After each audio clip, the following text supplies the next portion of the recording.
வணக்கம் நண்பர்களே, இது உங்கள் மைண்ட் கேம்பஸ் பிளானியம். எல்லோரும் நல்லா இருப்பீங்கன்னு நினைக்கிறேன்.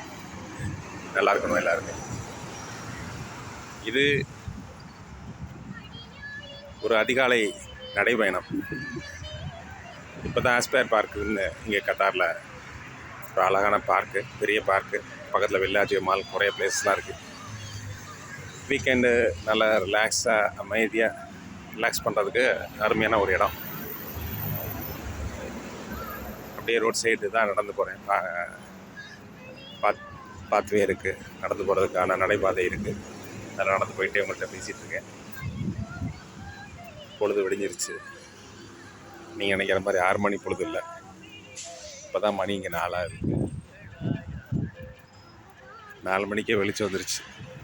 4 மணிக்கு இல்லை, 3:30 மணிக்கே வெளிச்சம் வந்துடும். இங்கே 3:30 மணிக்கே பொழுது விடிஞ்சிடும். நம்ம பொழுதே விடியாமல் இந்த ஊரில் தூக்கிட்டு இருக்கவெல்லாம் கொஞ்சம் எந்திரிங்க. எவ்வளோ அதிகாலை எந்திரிக்கிறோமோ அவ்வளோக்கு எவ்வளோ நம்ம உடம்புக்கு நல்லது, ஆரோக்கியத்துக்கு நல்லது. நம்மளுடைய முயற்சிகளுக்கும் ஒரு முன்னேற்றம் கிடைக்கும். நம்ம எந்த அளவுக்கு காலையில் நேரத்தை கடத்தி எந்திரிக்கிறோமோ அது எல்லாமே நமக்கு ஒரு சோம்பேறித்தனத்தையும், அது மட்டும் இல்லாமல் ஒரு ஈடுபாடு இல்லாமல் இருக்கும். எந்த ஒரு விஷயத்துலையும் ஈடுபாடு இல்லாமல் இருக்கும். நீங்கள் வெள்ளனே எந்திரிச்சு பாருங்கள், உங்கள் ஈடுபாடு எப்படி மாறுதுங்கிறது தெரியும். அழகாக இருக்குல்ல நடைபாதை. இந்த பாலைவனத்துலேயும் இந்த மாதிரி மெயின்டைன் பண்ண முடியுது அவங்களால. ஆனால் நம்ம ஊரில் நம்மளால் மெயின்டைன் பண்ண முடியலை. ரோட்டு சைடில் நடக்கிறதுக்கு நிழல் தரும் மரங்களை வச்சும் செடிகளை வச்சோம். ஊரில் இயற்கையாகவே அமைஞ்சிருது. ஆனால் அதையும் நம்ம பிடுங்கி வீசிடுறோம். ரோட்டை விரிவாக்கம் பண்ணுறோம். இங்கே ரோட்டை விரிவாக்கம் பண்ணாலும் ரோட்டு சைடில் உள்ள மரங்களை அப்புறப்படுத்தி வேரோடு பிடுங்கி மறுபடியும் அதை நட்டு வச்சு பராமரிச்சுட்டு இருக்காங்க.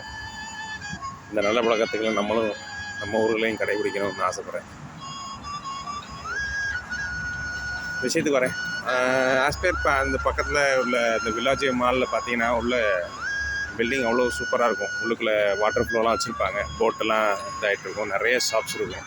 கிட்டத்தட்ட ஒரு நாள் சுற்றி பார்க்கலாம். அவ்வளோ கடைகள், விதவிதமான வண்ணமயமான தூண்கள்.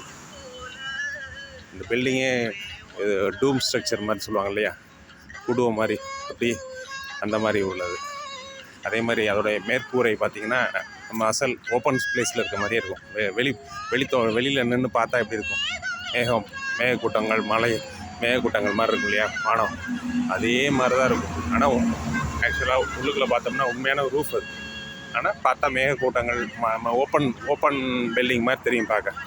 அந்தளவுக்கு அவ்வளோ தத்ரூபமாக மேகக்கூட்டங்களை நினைவுபடுத்தி கட்டியிருக்காங்க.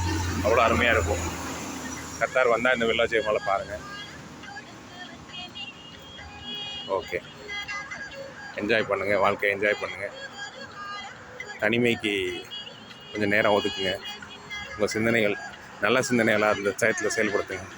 என்ன பண்ணலாம், என்ன பண்ணிகிட்ருக்கோம், இப்போ என்ன நிலைமையில் இருக்கும் அப்படிங்கிற சிந்தனைகளை அந்த டயத்தில் ஓட்டுங்க தனிமையில். ஏன்னா தனிமையில் தான் கொஞ்சம் நல்ல சிந்தனைகள். நம்மளை பற்றி சிந்திக்கணும், நம்ம எப்படி இருக்கோம், இனி அடுத்து நம்ம என்ன பண்ணணும், எப்படி முன்னேற்றிக்கணும் அப்படின்னு அந்த சிந்தனைகள் வேணும். ஓகே, ரொம்ப அறிவுரை சொன்னால் நல்லா இருக்காது. எதார்த்தத்தை புரிஞ்சுக்கிட்டு வாழ்க்கையை சந்தோஷமாக என்ஜாய் பண்ணுங்கள். வாழ்க வளமுடன். தேங்க்யூ. நன்றி.